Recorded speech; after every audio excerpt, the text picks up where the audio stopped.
to St George's Hill. A ragged band they called, the diggers came to show the people's will. They defied the landlords, they defied the laws. They were the dispossessed, reclaiming what was theirs. We come in peace, they said, to dig and sow. We come to work the land in common and to make the wastelands grow. This earth divided, we will make whole, so it will be a common treasury for all. The sin of property we do disdain. No man has any right to buy and sell the earth for private gain. Through theft and murder they took the land. Now everywhere the walls spring up at their command. They make their laws to train us well. The clergy dazzle us with heaven, or they damn us into hell. We will not worship the God they serve, the God of greed who feeds the rich while poor men starve. We work, we eat together, we need no swords. We will not bow to the masters or pay rent to the lords. We are free men, though we are poor. You diggers all stand up for glory, stand up now. From the men of property, the orders came. They sent their hired men and troopers to wipe out the diggers' claim, tear down their cottages, destroy their corn. They were dispersed, but still their vision lingers on. You poor take courage, you rich take care.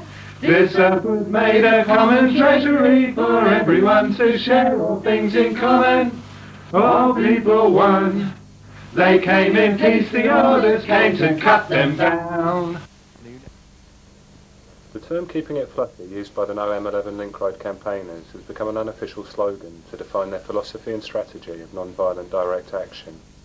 We started this project by recording our own perceptions and impressions of the campaign. We've intercut these throughout the film. We start with Alan expressing his initial feelings before we embarked on our project. Obviously, all I know about the campaign and or any other road schemes is what is reported and what is reported in mainstream media. As far as I'm concerned, I don't believe that what they're telling me on the TV. But at the same time, I can't help but take in them pictures and the perception that they give across. It does go into your subconscious somewhere.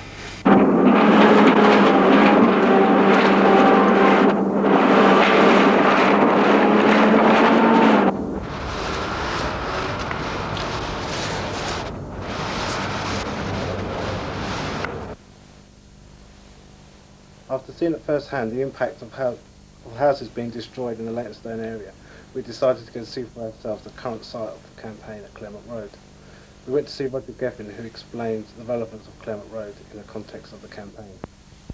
The only territory that the campaign is currently in control of is Claremont Road, so we know that the next tip-off we get is likely to be the big one. This map illustrates the sites of the major confrontations between protesters and road builders. Jim, Alan and Steve put the campaign into a wider perspective. And my understanding is a lot of the people involved in this particular campaign also want to draw attention to the fact that, by a strange coincidence, a lot of those road schemes are going through ancient sites, old woods and all the rest of it. But as far as I'm concerned, it's a lot easier for driving to have a road going through than rather just going through East London. It takes about an hour. So are you in favour of the M11? Well, I don't know. I'm not really against it. I'm not really in favour of it. I don't want to see houses and communities destroyed, but then again, I can't stand being stuck in a traffic jam for an hour. There's been local residents opposing this road scheme for a good 20 years, and there was a sort of loyal, really long-standing group of residents who met every Monday night, took it through 3 public inquiries, challenges to the High Court, 2 challenges to the High Court, a complaint to the European Court, and they never got any justice. And so eventually, when the bulldozers arrived back in September last year, that's when the campaign moved into a direct action phase. But what is its purpose though? What is the purpose of the M11 going through East London? My understanding on that is that it's based on original plans that were drawn up about 10 years ago, possibly longer, to aid the route through to the Blackwall Tunnel.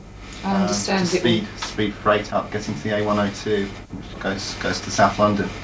But I think that those plans were drawn up before the A13 was widened or something, before something down at Docklands and around the river was made easier to get down.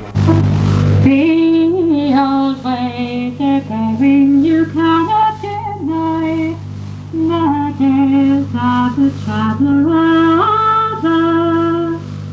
There's a boy there to say you must be on your way, and another to say you can wander.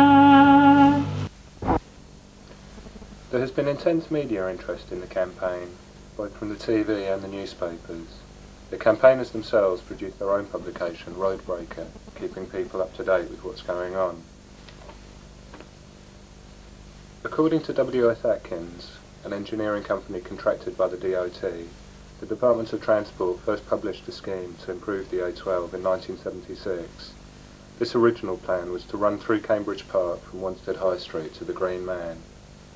These plans went through 3 public inquiries during the 80s. By 1991, compulsory purchase orders had been agreed on approximately 360 homes. The Link Road was to go ahead.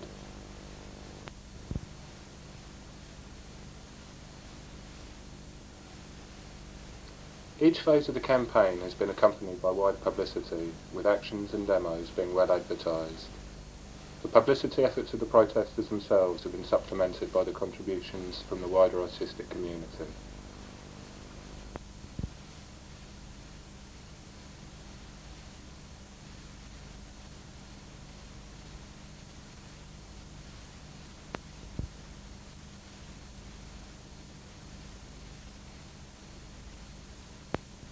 But the campaign really took off when it first found a sort of focus in the sweet chestnut tree on George Green in Wanstead. Local residents who had up till then been somewhat bewildered by this protest going on their doorstep suddenly realised that they'd been misled all along, because they'd been told that the road was being in a tunnel, and they'd assumed that that meant a bored tunnel that would leave their 250-year-old sweet chestnut tree completely untouched. And when wooden hoardings started going up around that tree, they're outraged, and the local school children all started coming out and lying in the way to stop the hoardings going up, and that took them most of a week to get the tree surrounded. And then the Saturday at the end of the week, 250 local residents came out and tore them down again, and that was really the point at which the campaign kind of took roots in the community up in Wanstead and began to really get rolling. Campaigners built a tree house in the branches of the tree. Made legal history by getting that declared in the High Courts as a dwelling, which the Department of Transport then had to go through the High Courts again to get an eviction order to remove the tree dwellers. That kept them messing around for a whole month, and by the time they came to by the time they came to carry out their eviction order, they had to bring in not only sheriffs and bailiffs, but also 400 police officers to support the operation, to remove 300 peaceful protesters who were surrounding the tree and peacefully resisting that eviction. And that brought the campaign to a kind of national and indeed an international television audience. But if the Department of Transport thought that by killing off that tree they were sort of, demolishing the kind of the symbol that we'd adopted, that they were demolishing the campaign as well. They couldn't have been further wrong. With the high-profile defence of the tree on Wanstead Green, they've revitalised the environmental movement. This morning, as police went in, they weren't armed with weapons, but with cameras collecting pictures. The eviction is one of the biggest ever of its kind in London. 700 police were drafted in to seal off the area. 300 security guards were deployed by the contractor building the road, while over 50 bailiffs carried out the actual evictions. The operation is expected to cost in the region of £250,000. Well, the police say they're extremely pleased with the way the operation has gone. There have only been 8 arrests and several minor injuries.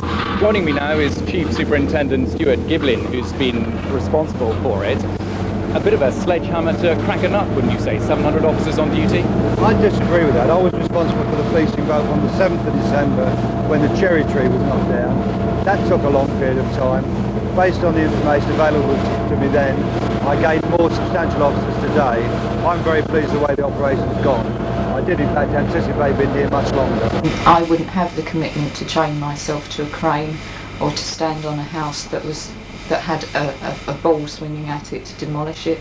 I wouldn't have the commitment to sit on a support tower all day, and maybe it is that commitment and that degree of courage that is seen as the threat. We just regrouped 200 yards in a line of Victorian houses next to George Green, which had been inhabited by, two of which had been inhabited by long-standing campaigners, Patsy Braga and Mike Edwards. Beautiful Victorian houses. And when Patsy was turned into a squatter in her own long-term home at the end of the year, she basically invited other people in to come and squat with her. And that home got barricaded. All sorts of ingenious devices got built into that home. Patsy herself, when they eventually came to evict, had concreted herself into a kind of bunker, and there were various people who sort of locked themselves into devices, oil drums that had been filled with concrete, and you could, with tubes reaching into the concrete, so that you could then attach your arm to a metal bar inside the concrete, and the only way that they could get you out was actually happened was to drill through the concrete right down next to your hand. But before that eviction actually, so there was all sorts of ingenious devices going on up there. But before the actual eviction carried out, the thing that really kind of caught on to the public imagination was when we declared independence from the United Kingdom and set up the independent free area of Wanstead, and people just went, yeah. It was just sort of a message saying that the government is clearly failing to take care of the interests of the people and of the environment. So the only solution we can see is to set up our own forms of government. And we had passports. We just said we called on a kind of a people's army to come and defend this fledgling new kingdom and all that it stands for, and they came. And so when those three houses went, it was the eviction was twice the size of what we saw at the Sweet Chestnut Tree. 800 police officers, 200 grand, a whole day to demolish three houses, and yet another spectacular defeat in a way, in a sort of short-term sense for the campaign, but absolutely glorious day for all that we lost the houses, because yet again the Department of Transport was seen to having to basically lay on massive brutal power against peaceful protesters in order to counter legitimate opposition to what they were trying to do.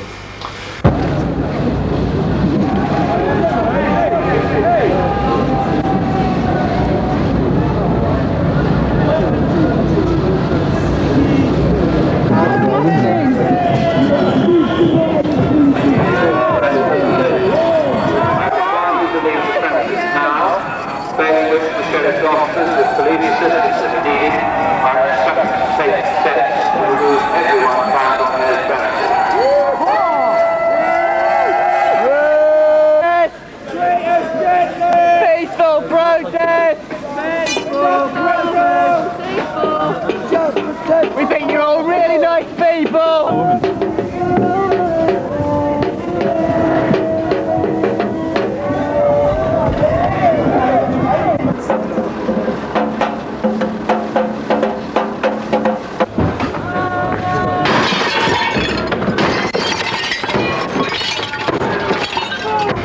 The next thing that happened was Operation Roadblock, where for a whole month we had people coming in on a rota basis.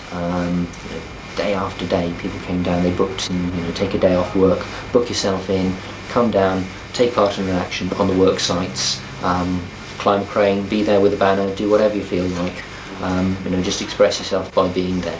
And so for a whole month we're basically holding up work on work sites. Obviously we had been doing that and we've continued to do that sporadically, but for that month we were just doing it day in, day out, and it was absolutely exhausting, but amazing. It was an amazing experience. And, you know, was that quite costly in terms of people being arrested and stuff like that? Or? Yes, I mean I don't think we ever worked out the full figures, but I reckon there must have been a good 100 arrests during that time. I think I personally was arrested about 6 times during that month, suffering from a certain amount of arrest fatigue by the end of it. But yeah, I mean, you know, that was a real kind of warning to the contractors who still haven't yet been appointed. And, you know, the only actual road building contracts that are in place is a bridge over a railway line at the Temple Mills end of the road, and the contract for the Wanstead end of the road, which is technically the most complex and therefore the one that's going to take longest to carry out. The others have yet to be awarded, and are in fact now pretty imminent. But basically, we were saying, you know, and it's been ever since Operation Roadblock. There's been serious rumblings in the construction press of the construction industry saying to government, look, we're just going to need more money if we're going to be going into these controversial projects. And you know, the Department of Transport itself advised bidders for the Newbury bypass, which is another controversial one, to add £1 million for security costs onto the size of their bids. So you know, that's the kind of power what we're saying. Operation Roadblock ground to halt when this place became, you know, a whole stretch of Claremont Road, which was like a really solid street, came under threat, and there were several eviction orders up at the same time. We thought time to get barricading again and go back on defensive. And you know, we all thought that Claremont Road would be down by April, and we're still here.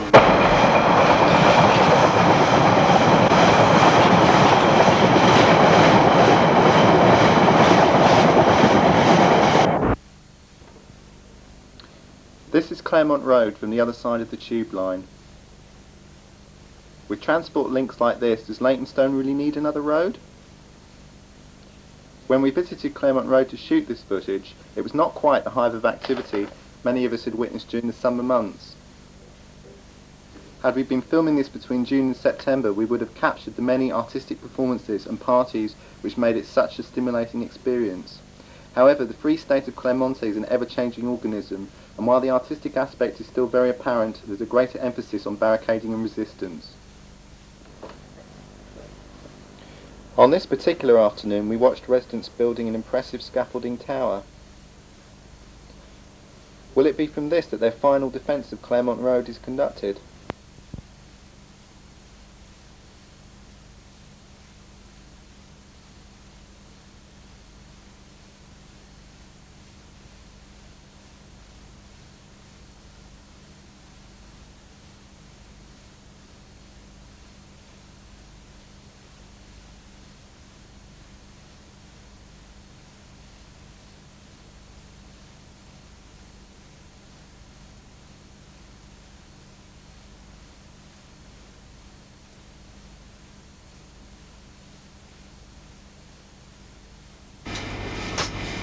I visited the site twice. I think that as well as developing the campaign to stop the M11 link, they've also, a way of life has evolved through that campaign that has actually returned to some of what people might call older values. The people care about each other, in my opinion. They, in their campaign, they're non-aggressive and non-violent people, and it's reflected in their whole way of life. I will walk the street up and I will walk the street down.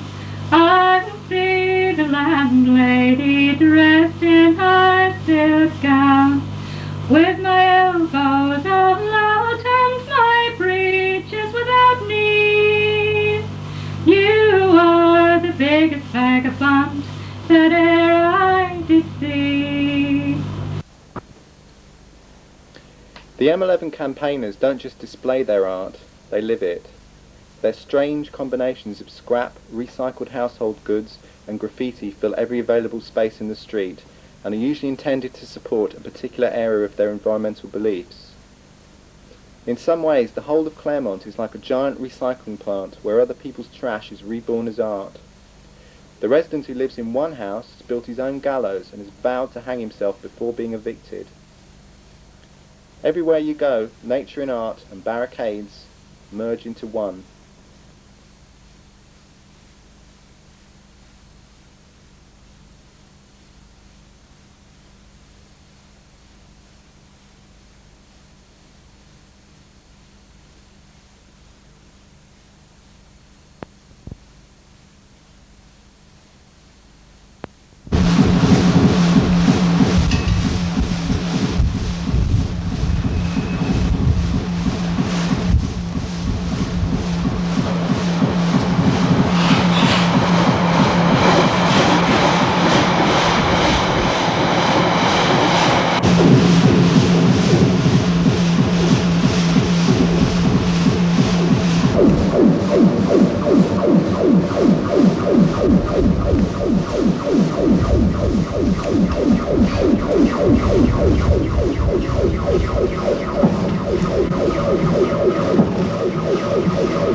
The campaigners are using various devices to slow up the evictions.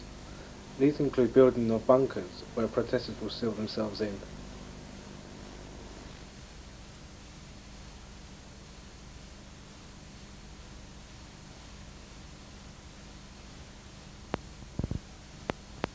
I find it really hard to understand what people, who are opposed to them, particularly people in the locality, are actually frightened of. I mean, they are effectively, as far as I can see, they're doing exactly what perhaps the government would like the country to be like anyway. They're actually organising community events, they're looking out for their neighbours, they're doing all the things that we're not supposed to do as a country, and it makes you wonder if that is really what the government wants, or if the government likes us all living in our own separate little houses.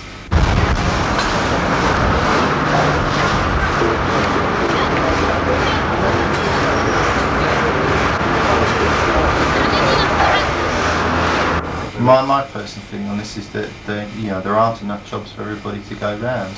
Therefore, somebody is not going to be working. And I think particularly the people who are actually putting something back into the community and are almost doing the kind of community work that the government often suggests that people should have to do in order to get their dole money, they're certainly the ones who shouldn't have it stopped for any reason, because they are actually contributing to the locality. I must say all the actions that I've witnessed on the M11 campaign at the times of demolition of houses where you've had contractors and security guards and protesters all there at the same time, I've been incredibly impressed by the fact that the protesters didn't lose their temper and they managed to keep things fluffy and deal with the situation in a non-violent way. Even when quite often they were on the receiving end of abuse from security guards, yes. And also that eventually they ultimately were losing whatever it was that they were intending to protect, and yet they didn't seem to lose their temper at that point and turn around and have a go at the guards or anything. They've been doing a lot of other evictions along the route. A number of sort of other focuses were opened up which have now been evicted. Notably the Leytonstone and Wanstead site, which was opened up in late January, and people camped there in trees and hammocks and tents from January right through till well, it wasn't even an eviction. I mean, they hadn't served. They'd gone through the court processes, but they didn't turn up to serve papers. There were no bailiffs. It was basically security guards went in there and carried out a really brutal invasion. They just dragged people out. One guy had his wrist cut, and there was all sorts of stuff going on, damage like that. It's just unreal. It was a really, really brutal day. My obligation towards the protesters, as far as I can see it, is to make sure we do our job properly and professionally, and ensure that none of them get hurt and everything's kept at a peaceful level. There's some bruises I got from that. They just drag you over to the edge and then drop you off, dangling from your wrists. And that's kind of what they consider to be reasonable force. You do tend to get nice security men around. You'll get people that'll bimble up and say, all right, how's it going, and bring you a brew and stuff, but for one of them there's two that'll quite happily kick you in the ribs when you're down. In a recent speech, Michael Howard said, "We have no reason to believe that the level of offending by private security firms is so substantial as to warrant the introduction of a statutory licensing system." He went on, "We risk adding unnecessary bureaucracy and costs to industry if we go for statutory controls." Surveillance of protesters is a feature of the M11 campaign, just as it is of all road protests across the country.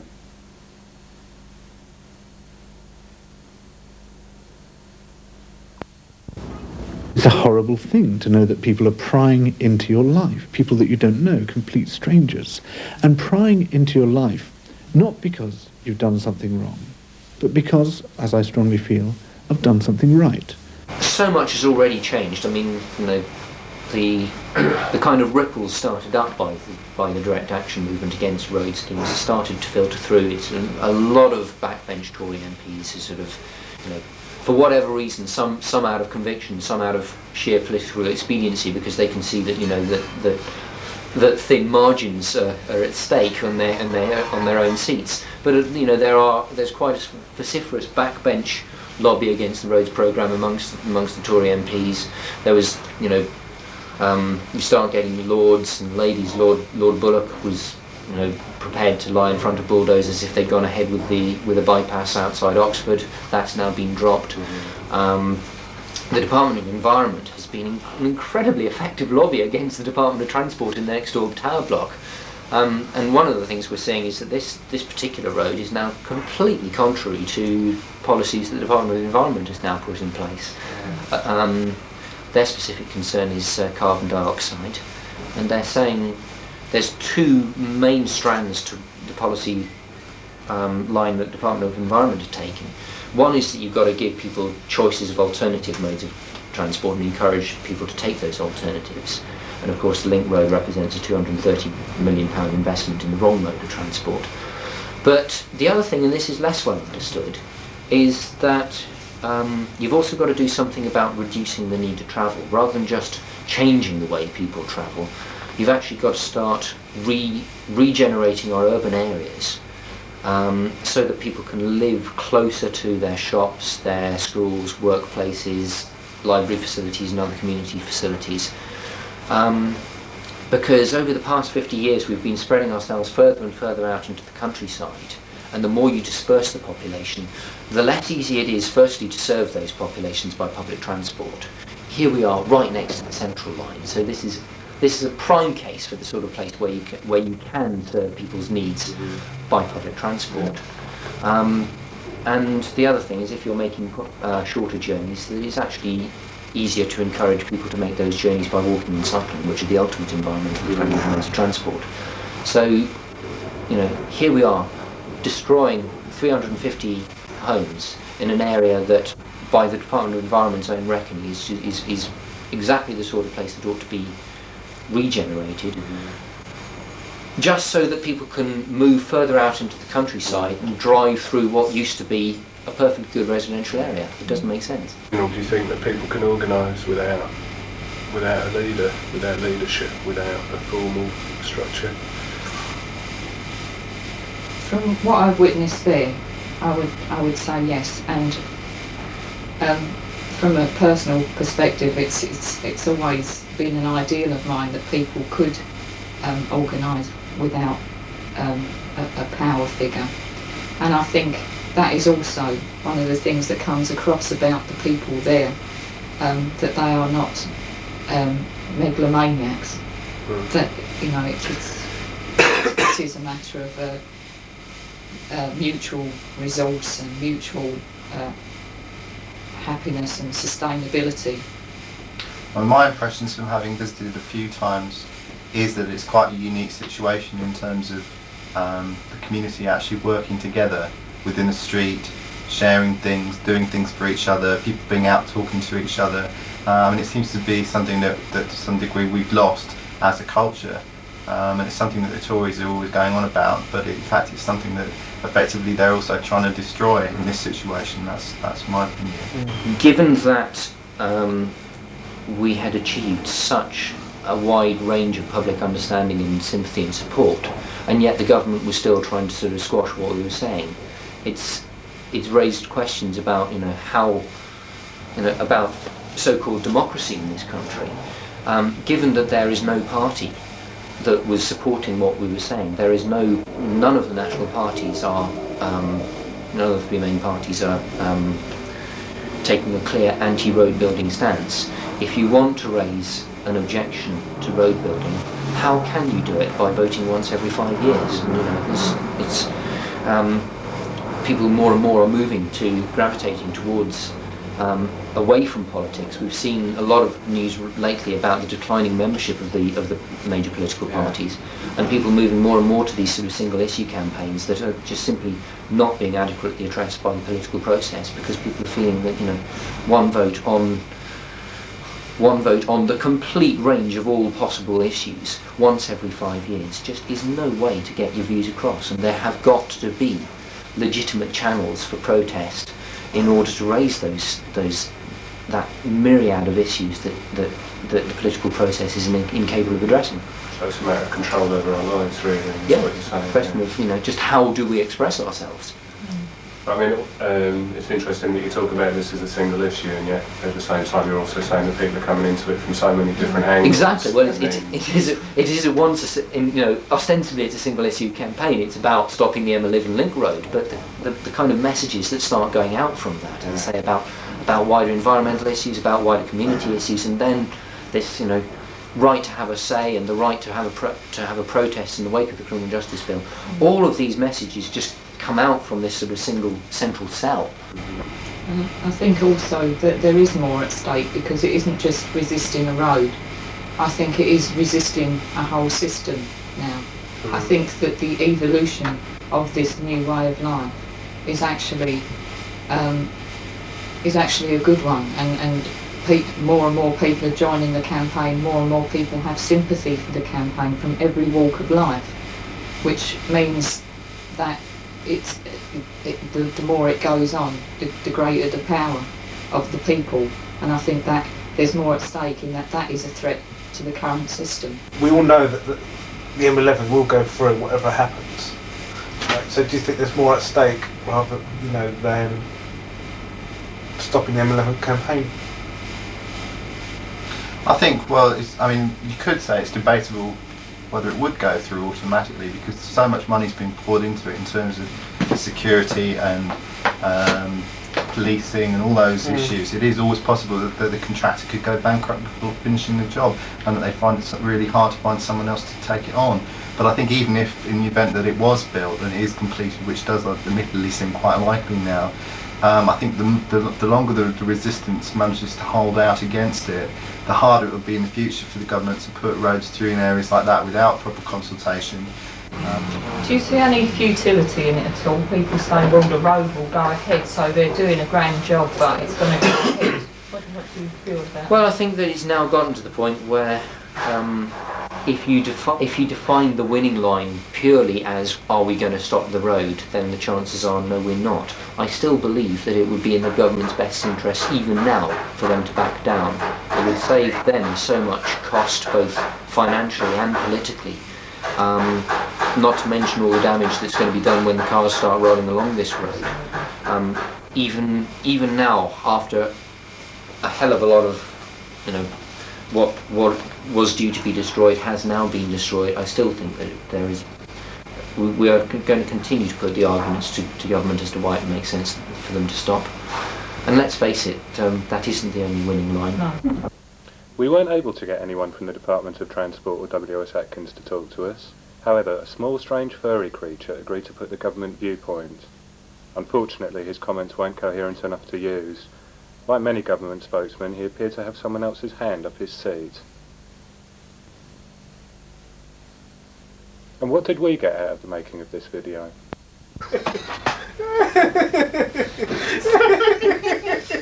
In 1649, to St. George's Hill, A ragged band they call the diggers came to show the people's will. They defied the landlords, they defied the laws.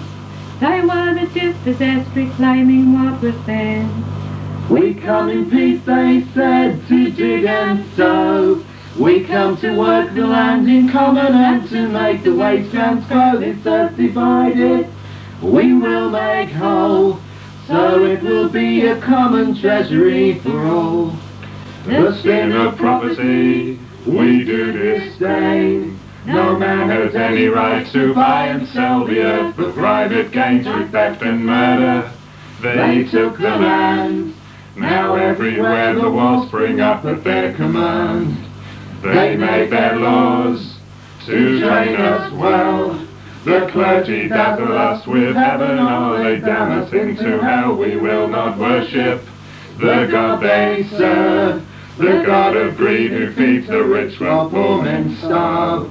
We work, we eat together, we need no swords. We will not bow to the masters or pay rent to the lords. We are free men, though we are poor.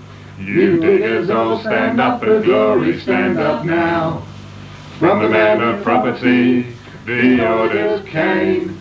They sent their hired men and troopers to wipe out the diggers' claim, tear down their cottages, destroy their corn. They were dispersed, but still their vision lingers on. You poor take courage, you rich take care. This earth was made a common treasury for everyone to share. All things in common, all people one. They came in peace, the orders came to cut them down.